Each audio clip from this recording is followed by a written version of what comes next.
Hey everybody, what's up and welcome back to today's video guys. And today guys, I'm going to go and be showing you how to change the tempo of only one track in GarageBand. This is a very simple thing to do, so make sure to watch this quick and easy video till the very end, follow my steps correctly so you can make sure this works the same for you and you can do this yourself. But yeah guys, let's get straight into it.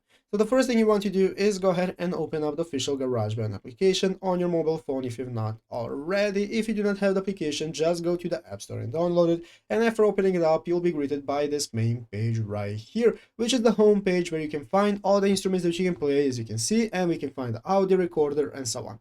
So I'm going to go ahead and show you how to change the tempo of only one track that you have. So I'm going to open up the audio recorder right here, and this is going to open up this recording menu. So the first thing we need to do is go right here into the upper left corner and click on edit mode. That's going to open up this mixing mode where we can find all the tracks that we have.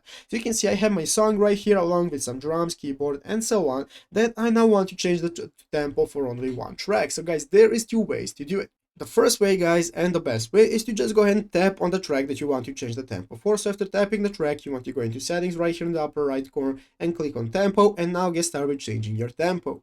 So you can change it to whatever you want, 108 or whichever you prefer, but this doesn't always work because a lot of the time your tracks are connected right here. So what you want to do first to make sure it always works is to go ahead and select the tracks one by one. So you'll have to put a little effort into it. You want to create multiple projects where your tracks are, and you want to separate the tracks by tempo. So every project that you have, you want to create a project, go right here in the upper left corner, click my songs, and then you want to save your project. So you want to create multiple projects and then open up one of the projects where your track is that you want to change the tempo first. So go ahead and select that project and go right here in the upper right corner, change the tempo, and then open up all the other projects. After you have changed the tempo for every track, you can later on combine them so that they will have their individual tempos. But yeah guys, basically that's the way that you can do it. It takes a couple of extra steps, but it's the only working way sometimes. So I hope this video was helpful. If it was, make sure to leave a like, subscribe to the channel. So you guys, thank you for watching, take care and bye.